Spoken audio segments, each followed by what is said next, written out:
Hey everybody, Danny, Couch Potato Boomer. Just got back from a nice walk and had a nice healthy dinner.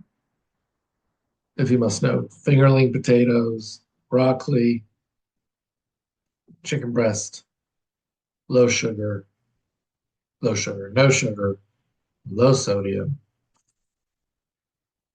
and very tasty, very tasty. That's one of the things I'm trying to do here is, control my carbs, control sodium intake. I got the high blood pressure, trying to do lower carbs, higher protein. They say that's one of the reasons, one of the ways you can lose weight. So we'll see if it's working. But what am I here for? Get a little bit more into this, right? Started reading it up to I'm up to chapter 7. Haven't started chapter 7 yet, which is the secret to self-control. But it's very interesting, this book. And I hope a lot of you are going to join me in this journey. Um, Time moves quicker. We all know that. Look at this freaking graying hair here. I don't know. Grayer and grayer, grayer and grayer. But, and I'm sorry, I do have to do this, old man. Old man.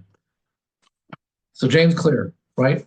Atomic Habits, best-selling book, How You Can Change Bad Habits into Good Habits, Tiny Changes, Remarkable Results. He writes, a habit is a routine or behavior that's performed regularly, and in many cases, automatically, right? Think of what you do, good habits, bad habits, that are automatic, right?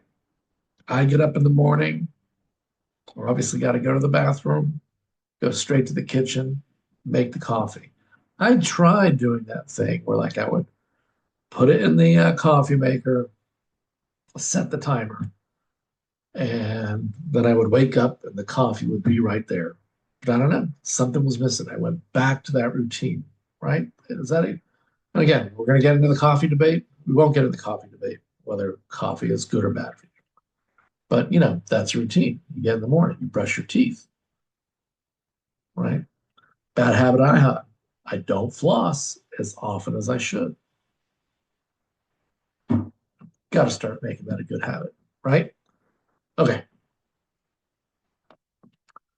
So the question here is, how do you formulate better habits for better living, right?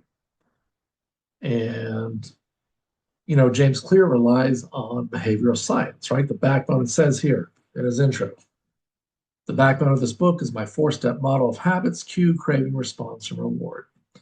How many of you get that cue? I mean, I used to be a smoker. Oh my God, I would get that cue for wanting a cigarette and I would crave it and I would get that reward, sucking in that, right? But, you know, thank God, I haven't had a cigarette in 18 years. So James Clear goes on to say, the strategies he covers will be relevant to anyone for looking for a step-by-step system of improvement, whether your goals center on health, money, productivity, relationships, or all of the above. As long as human behavior is involved, this will be your guide. Okay, let's see. First section of the book, right? The fundamentals. Why tiny changes make a big difference. And he goes on to say, I'll conclude with this because this is a fascinating thing. I don't know if any of you have ever heard of this before. The aggregation of marginal gains. So that's what he focuses on. And that's what I'm going to try and focus on. The aggregation of marginal gains. I've already tried doing this and I'm getting better at it.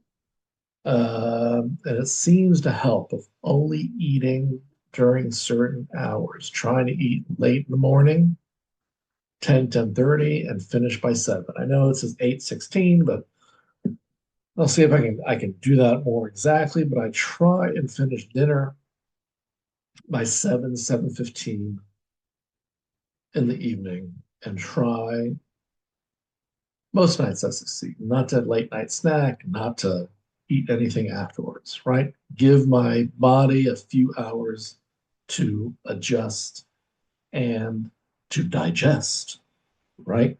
So I don't go to sleep with a full stomach, affects metabolism, affects how you lose weight. Yeah,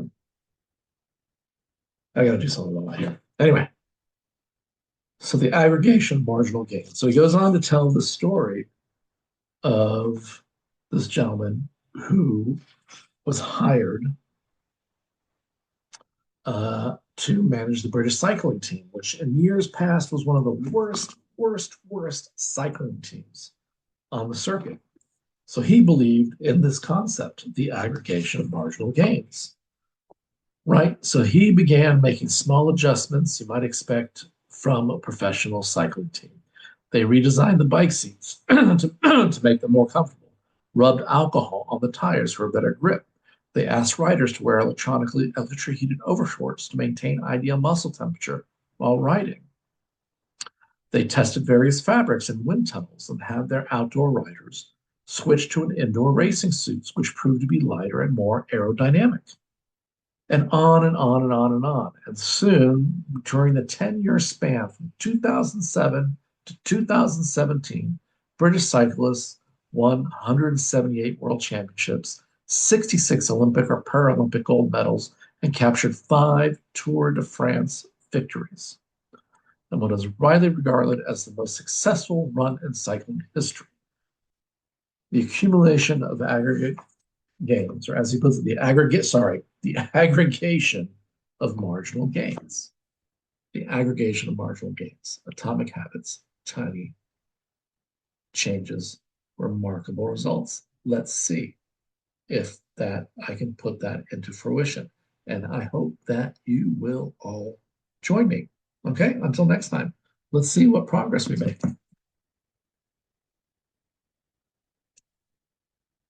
And stop recording.